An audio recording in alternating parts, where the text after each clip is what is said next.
ಬೆಂಗಳೂರು ನಗರದ ಮಾಗಡಿ ರಸ್ತೆಯಲ್ಲಿರುವ ಮಾಚೋಹಳ್ಳಿಯಲ್ಲಿ ಕರ್ನಾಟಕ ಸರ್ಕಾರ ನಿಷೇಧಿಸಿರುವ ಪ್ಲಾಸ್ಟಿಕ್ ಸ್ಪೂನ್ಗಳ ಅಕ್ರಮ ತಯಾರಿಕಾ ಕಾರ್ಖಾನೆಯೊಂದು ಭೂಮಿ ಟಿವಿಯ ವಿಶೇಷ ಕಾರ್ಯಾಚರಣೆಯಲ್ಲಿ ಬಯಲಾಗಿದೆ.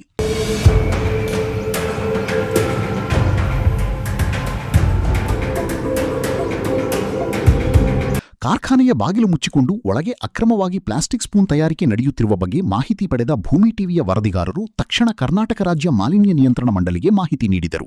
ಮಾಹಿತಿ ಪಡೆದ ಅಧಿಕಾರಿಗಳು ಸ್ಥಳಕ್ಕೆ ಧಾವಿಸಿ ಕಾರ್ಖಾನೆಯ ಬಾಗಿಲು ತೆರೆಯುವಂತೆ ಹಲವು ಬಾರಿ ಮನವಿ ಮಾಡಿದರೂ ಒಳಗಿದ್ದ ಕಾರ್ಮಿಕರು ಬಾಗಿಲು ತೆರೆಯಲು ನಿರಾಕರಿಸಿದರು.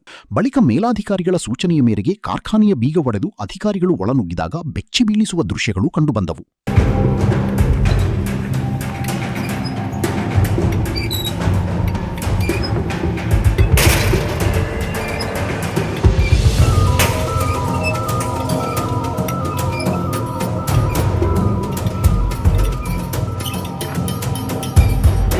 ಇರಲಿ ಬರಲ್ಲ, ಅವಾಗ ಮಾಡ್ತೀವಿ.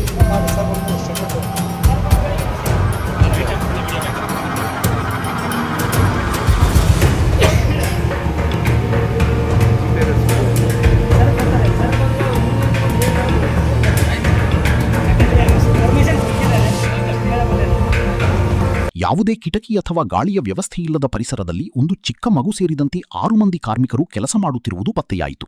ತಕ್ಷಣ ಕಾರ್ಮಿಕರನ್ನು ಸುರಕ್ಷಿತವಾಗಿ ಹೊರಗೆ ಕರೆತಂದು ಸುಮಾರು 5 ಲಕ್ಷ ರೂಪಾಯಿ ಮೌಲ್ಯದ ನಿಷೇಧಿತ ಪ್ಲಾಸ್ಟಿಕ್ ಸ್ಪೂನ್ ತಯಾರಿಕಾ ಯಂತ್ರೋಪಕರಣಗಳು ಹಾಗೂ ಉತ್ಪನ್ನಗಳನ್ನು ವಶಕ್ಕೆ ಪಡೆದು ಕಾರ್ಖಾನೆಯನ್ನು ಸೀಸ್ ಮಾಡಲಾಗಿದೆ.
ಭೂಮಿ ಟಿವಿಯ ಸಮಯೋಚಿತ ಕಾರ್ಯಾಚರಣೆಯಿಂದ ಅಕ್ರಮ ಚಟವಟಿಕೆ ಬಯಲಾಗಿದ್ದು ಸಾರ್ವಜನಿಕರಿಂದ ಮೆಚ್ಚುಗೆ ವ್ಯಕ್ತವಾಗಿದೆ.